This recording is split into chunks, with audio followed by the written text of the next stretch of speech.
about it. Tell me all about it. I'm here. I wanna know what's on your mind. Ooh, the world needs to hear from you, and I'm so glad to have a conversation to reach the nation. And it's all about you. We'll help each other to discover innovative ways to positively change the world. Let's talk about. Let's talk about. Yeah. Let's talk about conversations with Nicole.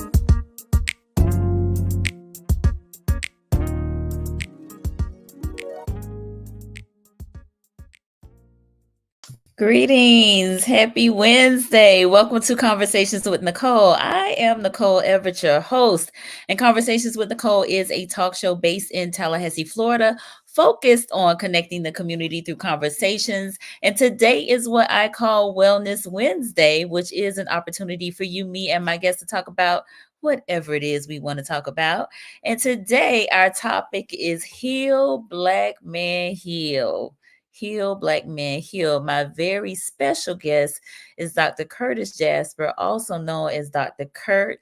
I met him on Instagram. I used to see his posts all the time, following him at the gym, giving encouragement to the brothers. And so I reached out and he responded, and I'm so glad he did. And so I am super excited and delighted to have him here with me tonight. But before I bring him on, I need to hear from you. Where are you tuning in from? Let me know in the comments. Put your city, put your state, so we can give you a shout out. We are live on Facebook, on YouTube, and on my personal LinkedIn account.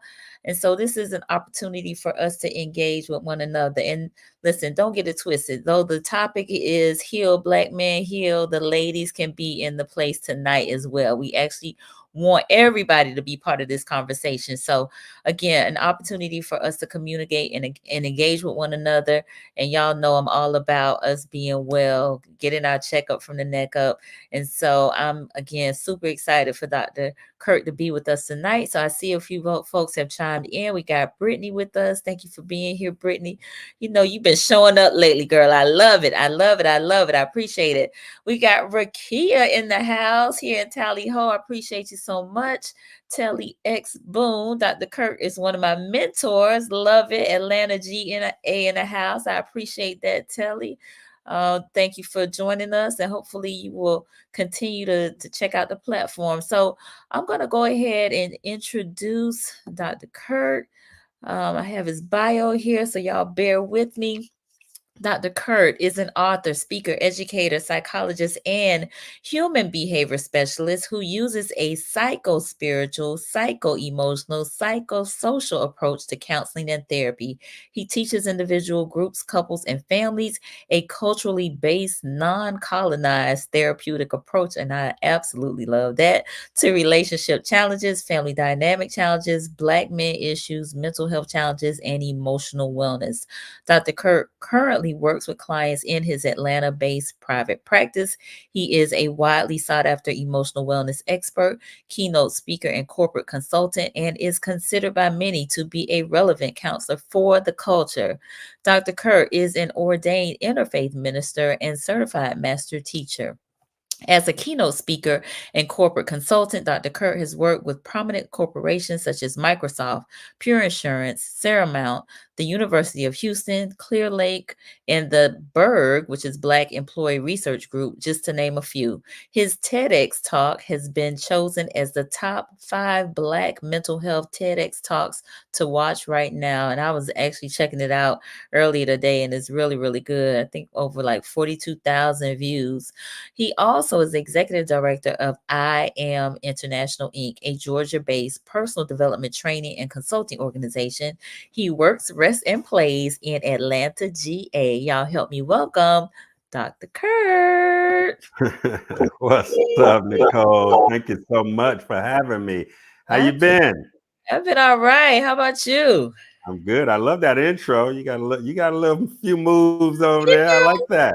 It's not, give them a little flavor. Yes. I like it. That's good. Glad to be here. Thank you for having me. My pleasure. My pleasure. So, Dr. Curt, tell the people, Who are you? Not what you do, because I just described all of that, but who are you?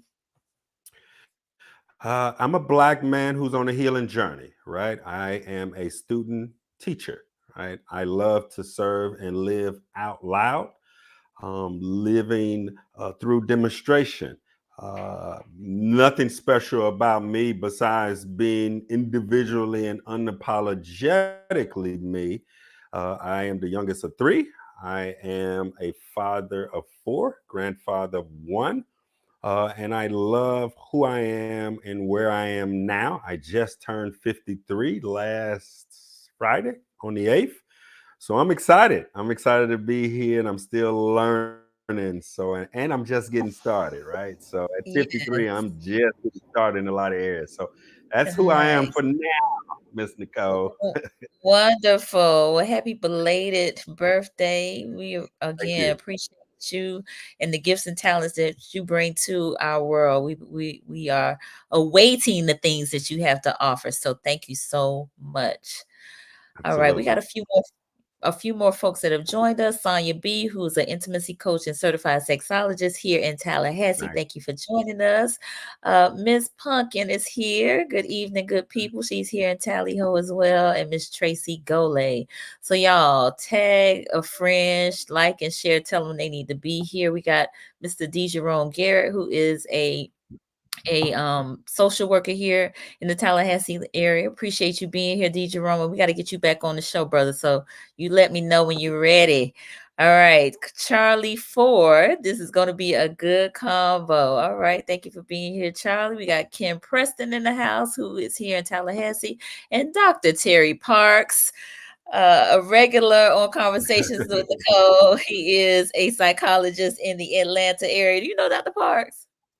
I don't. I know him Okay, now. You know, I'm gonna right. look him up and connect He with him. What's he up, he Dr. is Parks? yes, he is in Lawrenceville and does a Okay. lot around domestic violence, family violence, but just talks about a whole bunch of things. So today, Dr. Parks, we talking about heal, Black man heal. All right, so you're gonna need to jump right on in here in this conversation. So he said, "Hello, sir."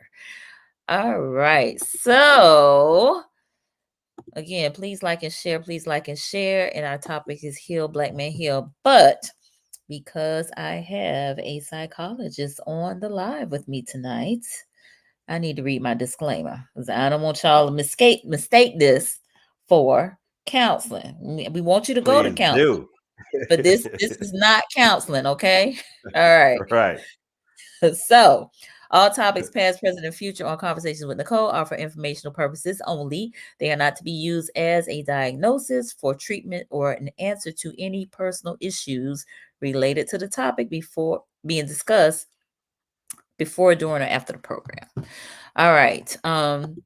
D. Jerome said he needs to connect with you also, so I'm happy to make that connection. Yep. And we got Miss Janita on with us. She's here in Tallahassee. Thank you for being here. All right, so heal, Black man, heal. Why do Black men need healing? Well, we all need healing, but Black men in particular, right? Mhm. I often say on the journey of Black men healing, what's important is that those who are connected to us are also required to heal, so that we can all transform the environment. I work with Black men since 2007. 95% of them leave me and return back to some type of Black dynamic, family, relationship. And what I find that's important is that the people who love and honor and support Black men also need a level of healing. If not personally, how to receive Black men, because there is a uniqueness on how Black men experience their life in this world in this day. Indeed, indeed. No, very well said. So you and I were talking before the broadcast, and I was telling you I saw these statistics. I kind of looked up Black male mortality or lifespan. And first thing I came across was talking about how, and these were 2022 stats, that Black men live to be like 61 and a half, which is 8 years shorter than Black women, which is sad. Mhm. But then I went on to look at the CDC, and it gave some statistics around um, the leading causes of death. And there's some really huge distinctions for Black men in the age group of 44 and under and 45 and over. And so, I think that speaks to what you just said in terms of some unique ways that we need to be engaging with Black men, right? Yeah. Um, and I'm just going to throw these out here, right? So, so the number one cause of death for Black men under the age of 44, and these are 2018 numbers, just so y'all know what we're talking about. Under 44 is homicide. Over 44 is heart disease. The second rank cause of death for under 44 and under is unintentional injuries. For 45 and over is cancer. For cr- um 44, well, 20 to 44, heart disease is the third leading cause of death. And then I'm gonna jump to number 4. For 44 and under, suicide is the fourth leading cause of death, which is screaming mental health, mental health, mental health, mental health. Right. And so I think this topic is so fitting for us to explore because it in that this is the fourth leading suicide. Death by suicide is the fourth leading cause of death for Black men under the age 44 and under is, I think, a big deal. And those numbers are probably, I would suspect, have increased post COVID, right? Yep. Or since the Yep. pandemic period. I'm not even going to necessarily blame COVID per se, but just all of what has took place in 2020 with socially distancing, with, you know, all of the changes, because the world is not the same anymore Yep. pre-pandemic. So let's again just kind of dive into, why Black men specifically need healing and what we can do, and I'm speaking as a Black woman specifically, to assist Black men in their healing journey. Right. So one of the things that I like to start off with is the impact of systemic things on Black men. Right. We have systemic Okay. racism. Mhm. Oftentimes, we try to quantify whether it's suicide statistics or even mental health challenges as if this some unique, arbitrary, out of the blue thing that's happening. Let's be clear. This is by design, and I'm sure we'll get in Mhm. to it. Right. And so when it comes to Black men healing, what that really means is Black men need an insurmountable amount of support. Right? Mm. We all need healing. That's no exception, Mhm. right? Mhm. Black men have been marginalized like nobody's business. We all can agree to that, right? Pre-COVID, post-COVID, when a Black man struggles to maintain his basic needs as a human being, Mm. symptoms start to show, start to reveal themselves, right? We Mm. have to factor in that there's a high percentage of Black men who are not taking good care of themselves, right? Mhm. For a number of reasons, all right? And so when a person does not have their basic needs met, right, and sustained, it causes a host of things, physical Yeah. challenges, mental health challenges, right? When we talk about depression and anxiety and illnesses, most of that can be attributed to men not in position to take great care of themselves, right? Mm. And so we have Mhm. to take a shift as a community on how can Black women help Black men heal by holding space, right? Mhm. By healing themselves, Right. uh, by uh, making sure I don't and I speak on this very delicately. I don't have direct specific things for Black women to do, right? Mm. They have their own challenges, uniquely theirs. Mhm. But what I will say is the healthier the Black women's is the the the more she sustains her health, the more that the village could also continue to hold space for Black men. But there's no secret that we're in this together, right? We, like you said, the women are in this space. I saw the women that join it. Just because the topic is heal Black men heal, those who love us and those who we raise and those who raised us, there is a level of healing that we all must do. Now, Black men cause damage. I'd be remiss to not say that, right? You talked about Dr. Parks specializing in domestic violence and family violence. I spent a lot of time in that space, right? And there's some things that come with that as well. So a lot of issues, heart disease, death by suicide, a lot of issues. And a lot of that could be attributed to, again, Black men not taking good care of themselves. When we talk about cancer and heart disease, we have to look at some of the causes: diet, excessive drinking, excessive cigar smoking, lack of exercise, right? There's a lot of factors that impact a Black man. I'm 53, right? I have to work like nobody's business just to maintain homeostasis, right? We ain't even talking about just being in incredible shape, trying to get my sexy back. We talking about basic. We talking about basic waking up with no illnesses, no sniffles, no aches, no pain. Basics, right? So let me pause. We got a few comments. Seven Souls of Vengeance looks like a fascinating topic. It is. Thank you for joining us. All right. D. Jerome said, healing Black men is the beginning of healing the Black family and Black community. Agreed. The statistics is that the evidence that Black men have feelings that have been buried alive. Ooh. Therefore, we have issues in our tissues in need of therapy. Yep. Yes. Agreed. All right. So again, like where do we start? I mean, I'm taking notes here. That's typically what I do.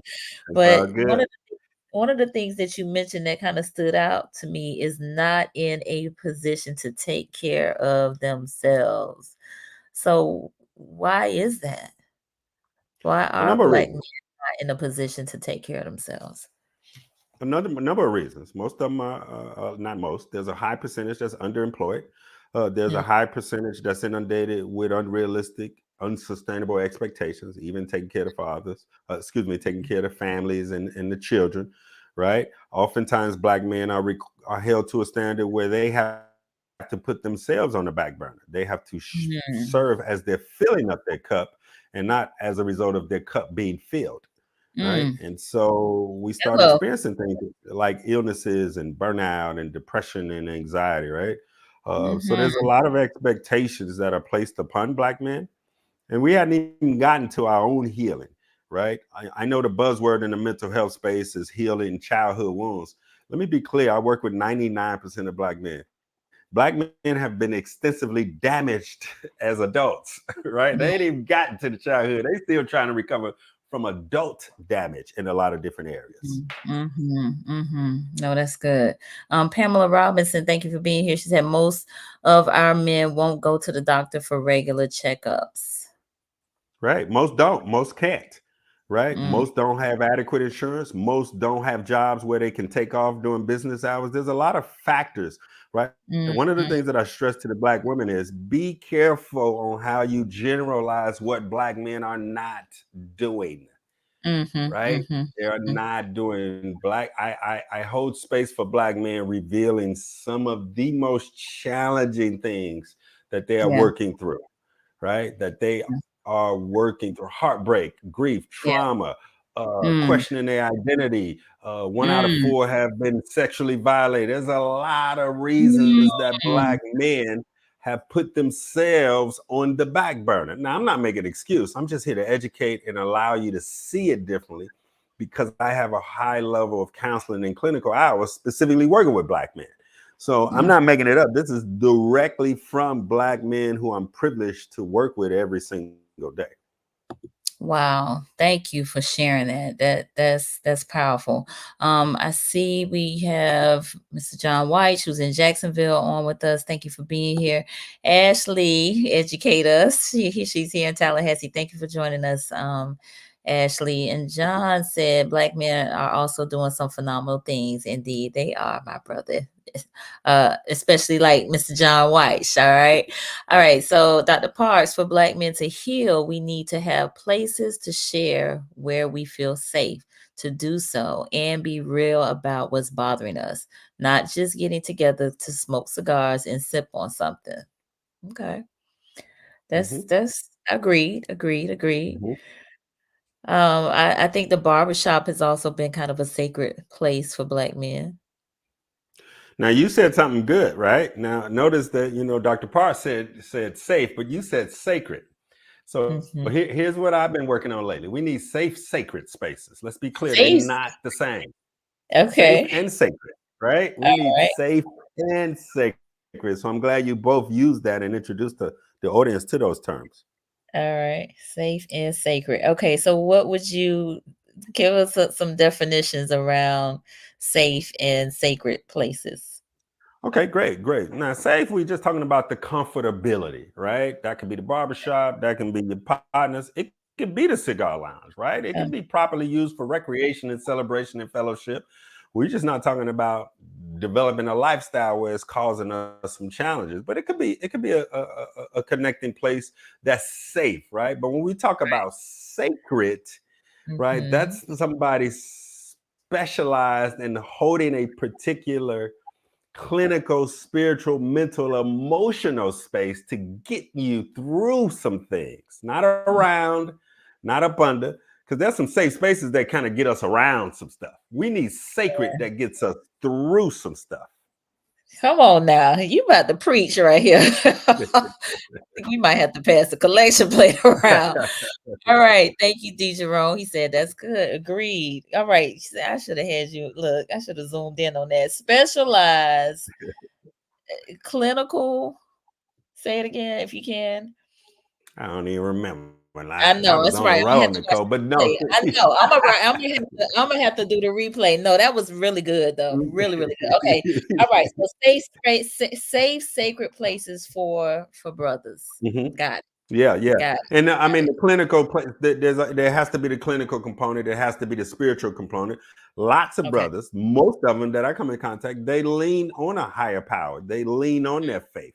Has to Yeah. be the spiritual component. Has to be the clinical component.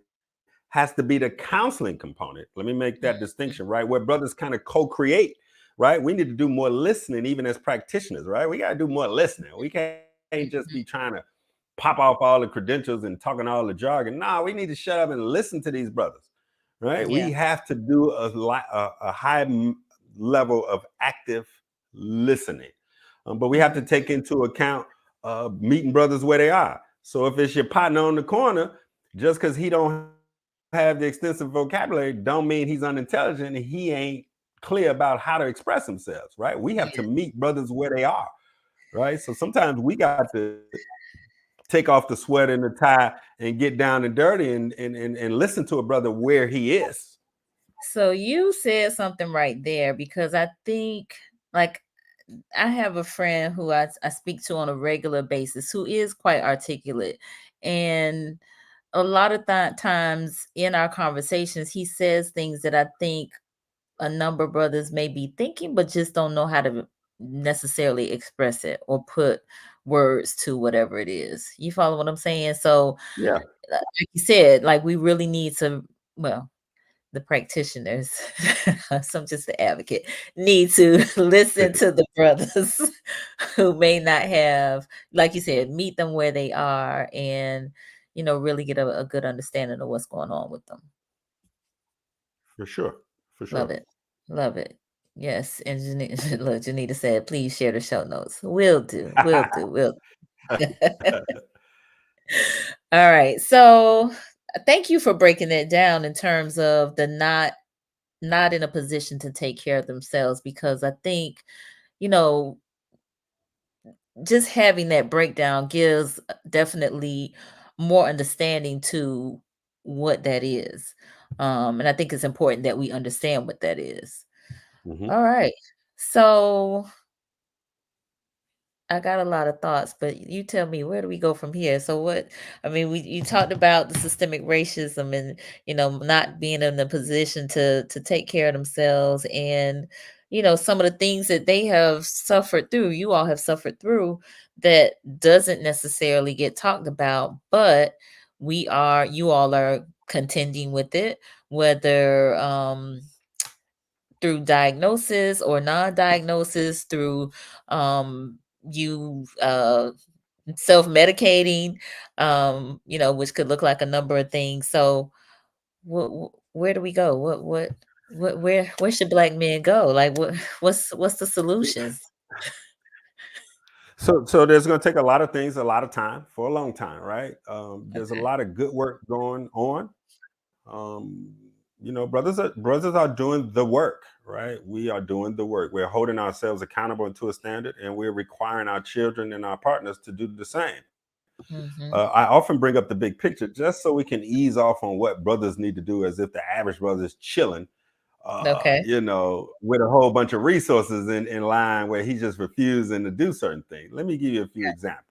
If the Okay. average brother, right, no matter working a typical job, even in a specialized career, they don't always have paternity rights, right? They have a child, they got to get back to work, right? They don't Hmm. always have the amount of time. There's no grief time off. A brother got to run home and bury his mama and get back to work, right? No space to grieve, right? So there's a lot of systemic things that we have to keep in mind. And I know sisters have some of these challenges too. I'm just talking about the brothers for now, right? That's That fine. impact us, right? So we don't have the wherewithal to grieve properly. We don't have the resources to take exceptional care of ourselves, right?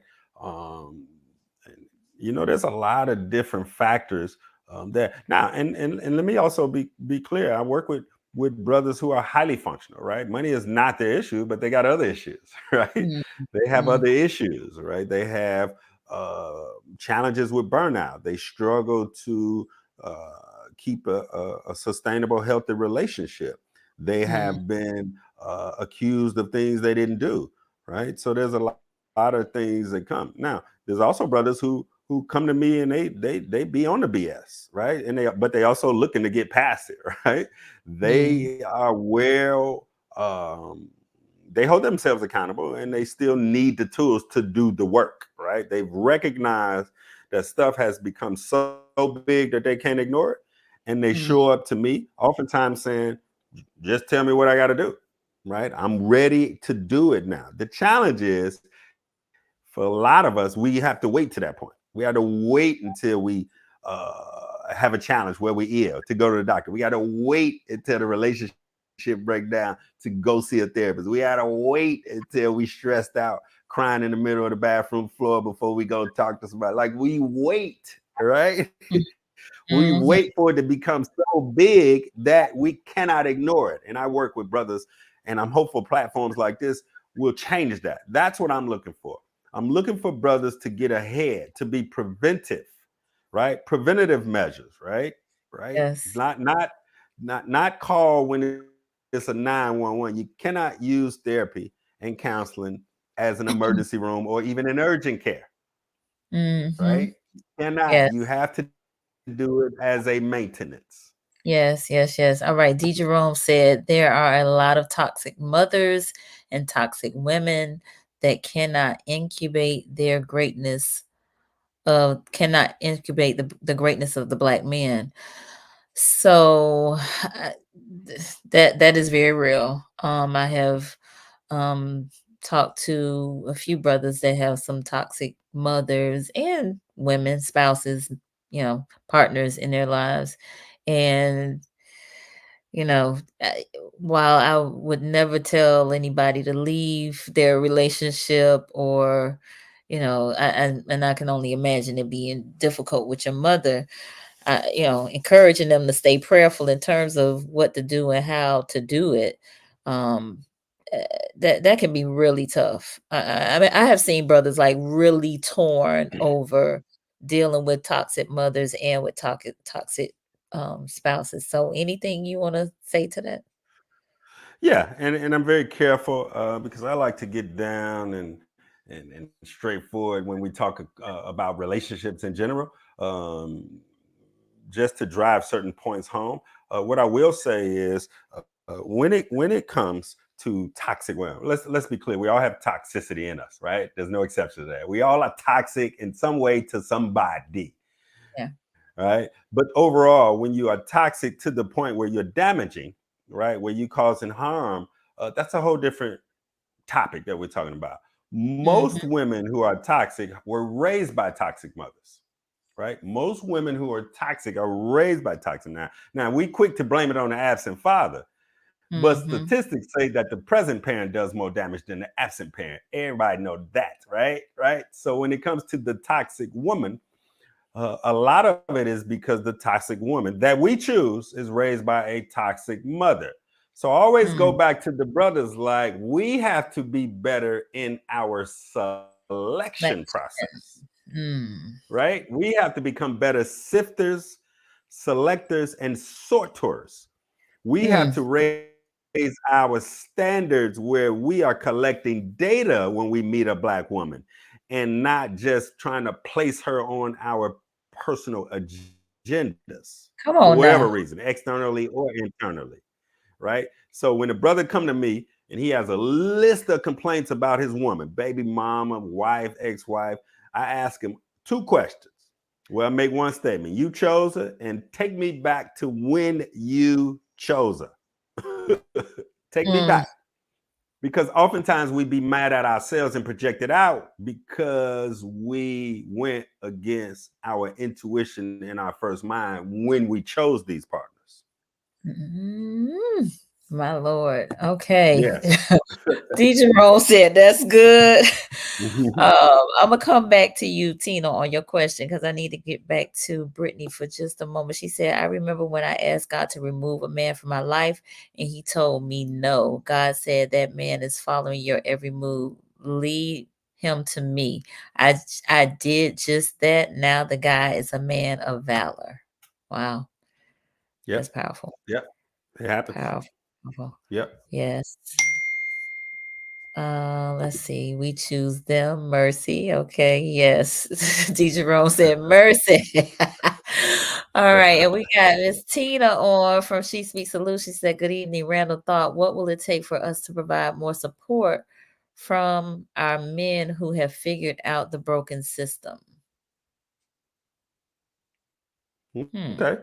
Who have figured out the broken system? What will it take for us to provide more support from our men who have figured out the broken Give system? us a little more Well, clarity on that question, Tina, because I'm not yeah, sure yeah, if it's coming out quite the way you are intending. yeah, Because yeah.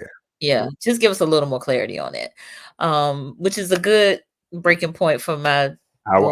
I'm waiting on it. I'm eager to hear that one. Right. I just don't. I just want to make sure we're addressing a question properly. Yes, yes. So Tina, circle back with us in just a moment. But give us a little more clarity on that. So listen, we are a little bit more than halfway through the show. Okay. For those of you who are just tuning in, my name is Nicole Everett. This is Conversations with Nicole. We are on with Dr. Curtis Jasper talking about heal black men heal. And this has been quite a lively discussion. Before we continue the conversation, I must mention Tallapalooza, which is this weekend, March 16th, here in Tallahassee. I am one of the judges. It's a talent show and competition that Gloria Darling does with her annual Milestone Divas Day. Tickets can be purchased online, and this will be from 12:30 to 4:30 at the Lake Ella American Legion Hall. And so, again, she is one of our sponsors for tonight's show. So definitely want to give Gloria and Tallapalooza a shout out. All right. So my sister just joined us down in South Florida. Thank you for being here, Shay. I appreciate you. And listen, D. Jerome said, introduce them to men like your guests. So I think he was answering Tina's question around what will it take for us to provide more support from our men who have figured out the broken system. I agree. So D. Jerome said, we need to connect. So look, he's ready. For D. sure, Jerome for is sure. ready. Okay. And D. Jerome, I'm happy again to make that connection. But we'll also give Dr. Curt's information at the end of the broadcast. All right. Sure. So woo, this is good. This is good.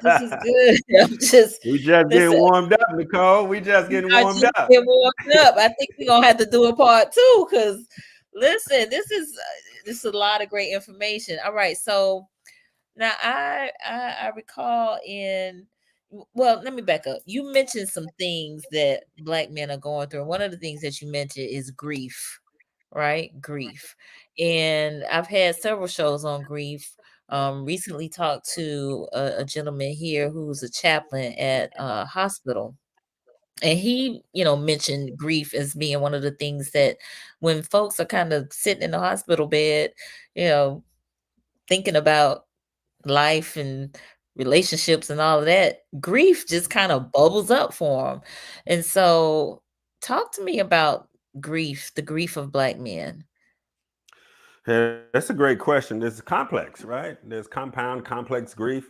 What we have to consider when it comes to Black men is Black men are grieving more living things than dead, right? We have Mhm, to take that in consideration, right?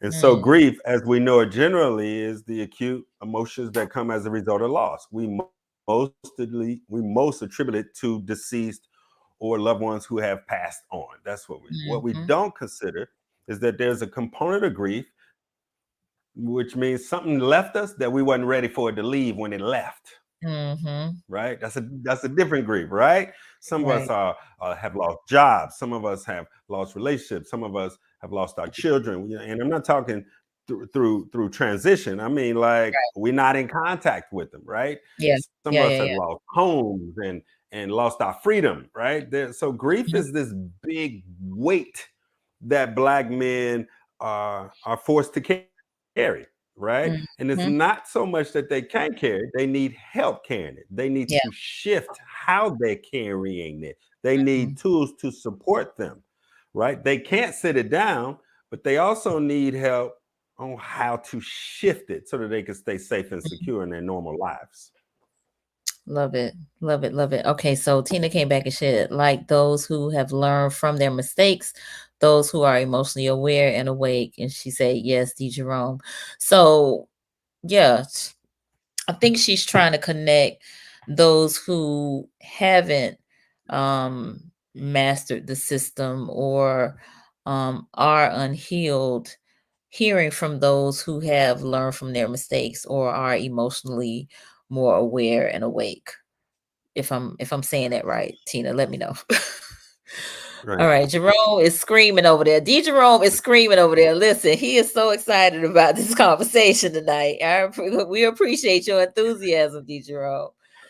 All right, but no, I think that was all great, and thank you for sharing that in terms of grief being this big weight and the shift that needs to take place. So, is there pride with holding on to the grief? It's not really pride. We don't always know what it is, right? Grief is one of those things. Grief is described uh, clinically as its stages, right. And when you think about stages either go descend or ascend, but grief don't work like that. Grief don't work in stages. Grief come how it Yeah, come, right? it And so is. we have to. That's why it's important for us to take colonize things and make it culturally specific. Grief don't come in no Mhm. damn stages. Grief come how it come when it comes. Yeah. Our job is to allow it, is to lean into it, right? There's things that we can learn, but here's what I tell Black men: whether you're mastering your emotional intelligence, or whether you're working through trauma, or whether you're trying to manage this grief, it's Mhm. not necessarily based on how strong you are. It's based on how well you practice, right? We Mm. learn the things that we've mastered, we learn through practice. This would be no exception. We have to look at our mental and emotional wellness through a lens of practice. So when it Mhm. says, oh, a man learn from his mistake. Well, we intellectually and theoretically like, well, wouldn't a man know if he went through it? That's not how it works. He may Mm, need 20 mistakes because he need more practice. mm, Right? mhm. He needs more practice. I mean, he needs proper practice. Let me be clear. He needs the, Right. adequate practice, but it's not predicated on how strong or weak he is. He must master self through practice. He must master the system that we cannot get away from through Mhm. practice. If we can Yes. master the discipline of the practice, we don't have to master the system, Nicole. We need to Mhm. master our discipline through practice. That's different. We ain't mastering systemic racism. We're not mastering stress-induced racism through institutionalisms. We ain't mastering that. It's too big to master. We only mastering ourselves. No, and that yes, absolutely. You are so correct. And actually I was thinking more of like how we finesse the system, but it really more is more of a discipline of ourselves. So thank you for Correct. that clarity. Thank you for that Correct. clarity. So Janita said learn to practice trauma response. Agreed. And then Tina said yes, that's what she was talking about. So thank you for that. Okay. D. Jerome came back and said there is a need for Black men support groups. It is. You okay? All right. It All is. right. And Charlie said, how does the family unite recognize progress in our healing journey and ways to avoid plateau on the wellness journey? How do we recognize the progress in our healing journey and ways to avoid the plateau of our wellness journey? Mm-hmm. That's a two-part question. I'll do my best to answer it. Well, one of the ways to recognize is the outcome, right? There's a number of indicators that we could recognize, right? Okay, she When it meant comes to family, the family family unit. unit. How Okay. does the Okay. how does the family unit recognize progress on the healing journey? Correct. Right. Okay. The family unit. Through the desire, through the current results that we're receiving, right? Like healing is an ongoing journey of recovery. We ain't trying to get healed. This is one of the challenges that people mistake. There's no Mm, getting healed. It's always a healing journey, right? I'll give you an mm, example. You get a cut on your body, it'll scab over, it'll heal, you'll still have the scar, but internally, your body is always fighting on your behalf. mm, No exception. Your body's always fighting germs, bacteria, viruses, cancer cells behind the scenes. The journey is the recovery. So something to erupt internally outside, we'll recover, right? We got to cover and do it again. That's recover. So there is no way to arrive. If we look at healing as an ongoing journey, the thing that gives us what are some of the indications? How we feel, the results we're getting, right? Have we moved from reacting to responding? Right? Is there mm. safe now? Is there safety now? Right? There's a number of indicators depending on which area we need healing in. Wow. Okay. Very good. How we feel, the results. Are we moving from reacting to responding? Love all of that. Yep, Love all of that. And healing is an ongoing journey. Love that as well. it is. Um, Lakiva Evans, choosing to break generational curses, patterns, behaviors is also important. Agreed. Agreed. Any thoughts about that? Generational curses, patterns, and Yeah, behaviors? yeah. Sometimes it's not generational. Sometimes it's just historical in your house. Let's be Mm, clear, right? Sometimes it okay. just starts from your roof down. It starts from your roof down, right? So, I mean, there is some generational trauma and curses and patterns and behavior. Most of it is subconscious, right? Mhm. Most of it is embedded, but there is some things that we have co-created in the privacy of our own homes, Mm, historically, meaning the history in your house with your partner. right. Gotcha. D. Yeah, Jerome said, our healing journey is the wellness journey that can be separated. The evidence is change in behavior and conversation. Oh, he meant cannot be separated. right. Okay, our healing journey is the wellness journey that cannot be separated. The evidence is change in behavior and conversation. Yep, Indeed. yep. So I offer the men that I work with. I offer, right. So yes, the evidence is in change behavior, um, but there's also some space and grace, right? I tell men like there's a humanity component, there's a residual component, right? I need you to be safe and secure about 80 to 85% of the time. The 15%, you gonna lose it, right? You're Mm, going that because you're human. right. Right?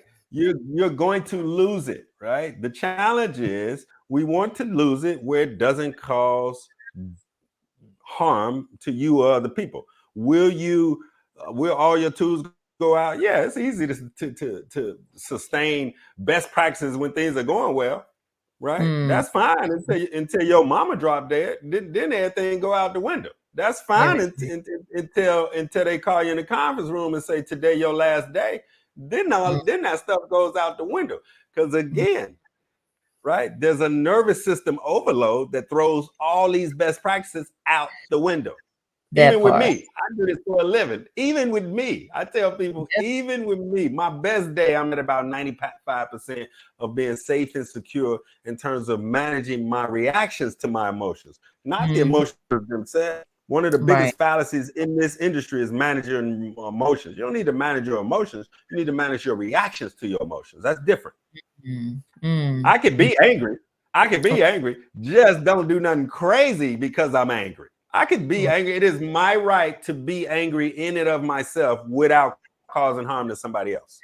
Right. No, that was good.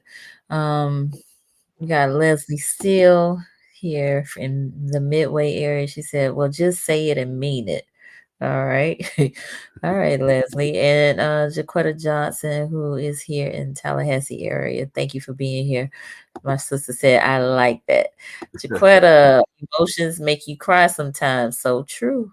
They can. They can. But like you said, it's how you say control the emotions or how we manage them. Yeah, just to manage our reactions. That's all. Manage the Emotions are messengers.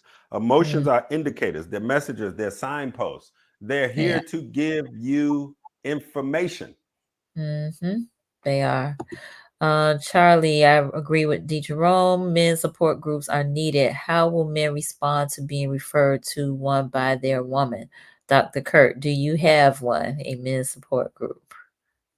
I do. Thank you for asking us. I do have a men's support group. It's ongoing. So every month or two, I start a new cohort of men, right? We just uh, meet a couple times a week, at least once a week. So up to about 3 times a month, right? Some of Mm, them I work with one-on-one, and some of them just do it as a checkup, as a support system, right? So reach out mhm. to me on my website, call me, send me a direct message if you want more information about my men's support group. It's also a mastermind group, right? So it's not one of Okay. those where you're gonna hear me just talking, giving it. No, we building something. Part of our healing journey is building, right? We are Yeah. men. We have to execute as we are healing, right? We building. So we ain't just talking about relationships, toxic women, and all that. Nah, bro, we working on something. Here Um, is one of the things I prescribe to men. I prescribe every man needs to be connected to at least 3 different organizations. mm, 3 different. It could be spiritual, it could be a church, it could be spiritual, it could be whatever. You need to be supported and support other men by involving yourself in 3 different organizations minimum.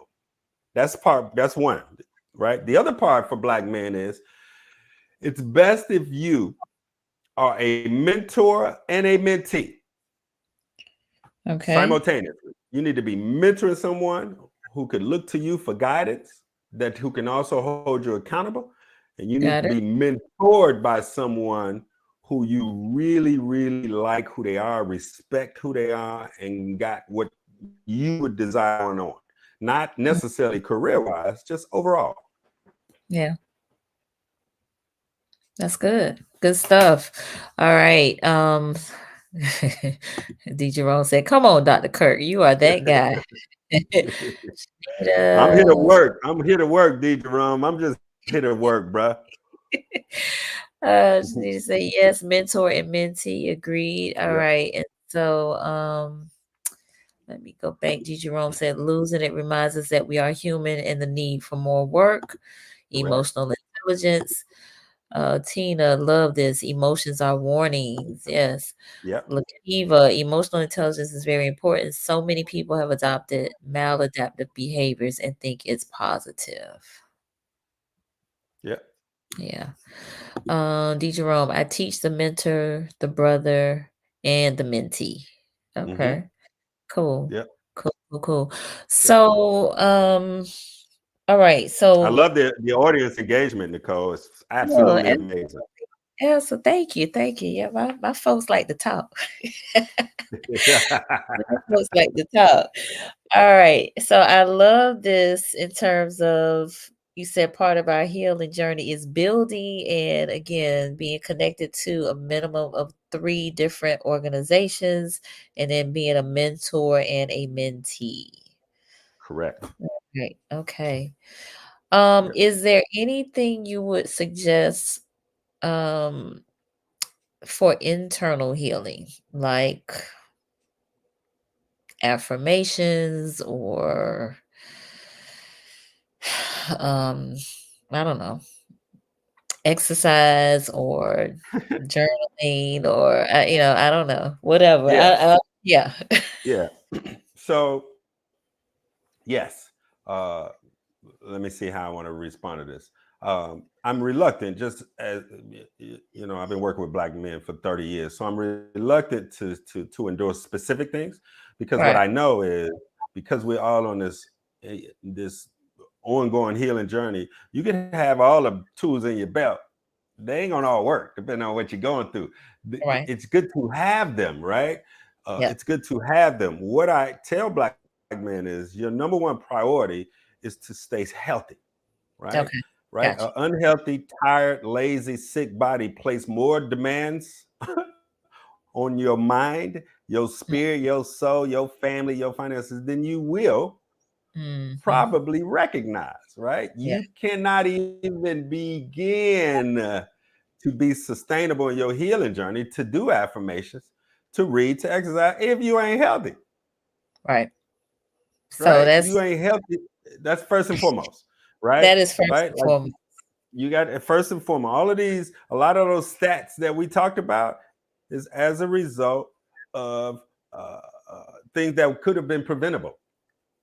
A Mm-hmm. large percentage could have been preventable by putting our health and wellness first, right? Mm-hmm. Is affirmations cool, journaling cool, exercising is cool, breath work, yoga, swimming, going to see a therapist or counselor, going to church, having a mentor, all that is just great practices for humanity, right? Mm-hmm. Right? Black Mm-hmm. men need to see Black men. We need to see people who are like us. We can't be it if we can't see it. So part of Mm. me living out loud is, right, is so Black men could see me, right? Just because I chose to do this work don't mean I'm exempt from it. I be over here too, bro. You'd be surprised if you was a fly on the wall. I'm still doing the work. Yeah. The work Yeah. is the work. So there's some things that we have to believe and trust, right, before we see it, right? Mm. There's some things that we have to know, Yeah. right? There's some things that we have to accept. There's some things we have to forgive, Yeah. right? There's some things we must love. There's some things we have to go back and clean up and apologize. Those bits that we got to do that internal work. You can read affirmations, but you got to go apologize to the sister you mistreated in your sophomore year of high school, right? We got work to do Ooh, more ooh, so than ooh. affirmations. You know what All I right. mean? That's why I Yeah, yeah, asked, yeah, what was yeah. it? You I mean, got I to, just threw that out yeah. there, but no, I agreed. Agreed. Agreed. No, thank Yeah, you. yeah, we got real work. You have specific work to do, which is good. When men come to work with me, I hear them talking out loud. We make that your homework assignment, Mm-hmm. right? If you ain't hugged your baby, your daughter may be 30, but if you ain't hugged her, your first homework assignment is every time she come in arm's reach with her permission, I need you to hug her. Mm. Right? We got stuff like that. You can read affirmations. You just go have affirmations. We got to do the work. Gotcha. Gotcha. All right. D. Jerome, oh my, the more specific the Black disclose in group and therapy, the deeper the processing. Yes, For sure. for For sure. sure. For sure. Warren Cave, good evening, Nicole, every family and friends. I'm late, but here I know I must replay this episode. Yes, Warren Cave, you absolutely must replay this episode. And Brittany, I see your question. She said, what would you say is key for a woman to do to help heal a Black man? So I let get me that. I get that a lot. hold on, because you actually Go did ahead. mention this. Like, we can't heal them, Brittany. They have got to heal themselves, and it's a heal, and it's not a healing and be done, as he stated. It's a healing journey. But I think another whole show needs to be on, like, things that we can assist with. And Mhm. so, like, one of the things that I have heard and have heard for quite some time now is the whole listening aspect of it, like being Yep. a safe space for Yep. Black men to come and talk to, and not a whole lot of "I told you so," or Correct. judgment, Correct. or that was not that was stupid, or what I'm saying, no belittling. One of the things that I have heard Black men talk about is they don't want things kind of thrown back up in their face if they Correct. um you know do something and it doesn't go as they anticipated, or it doesn't go well. Yes, you can talk about it, but it shouldn't be, again, because what I have heard too from Black men is that they also feel like the weight of the world is on their shoulders in terms of the That's right. decision making that they have to do. And so, that's another thing. Maybe we can share some of the decision making. Um, Possibly as well. I don't know, Dr. Kirk, you may have some different thoughts about that, but um, yeah. No, But I agree. I agree. I'll let you When it comes respond. to Yeah, yeah. I mean, I get the question quite frequently, like, what would I say keys for a woman to do to help heal a Black man? Hold sacred space. Again, there's a distinction between safe and sacred, right? Yeah. If you reveal your sin, and I'm just using this as an example, you don't got to keep bringing it up in church, right? Just right, like when a man shares his triggers, shares whatever is vulnerable, right? He he needs time and space to actually work through that, right? And so if it's brought up, right, it may cause him to digress. Now, he's not really digressing, but to process that again, to relive that, right? There's a difference between being triggered and re-traumatized. A brother could Mm, share his triggers until you bring it back up. Now he re-traumatized, right? Right? mm, And that's a different thing. There's difference when we are kind of like triggered, which gives us an indication that we still need more love healing in that mm, particular area. But re-traumatized mean that now we got to relive it because you done brought it up with specifics. That's mhm. different than being triggered, right? And I'm just giving general examples on what comes up in relationships, right? Yes, What comes indeed. up in relationships. Indeed. All right. Janita said, I need a safe and sacred shirt.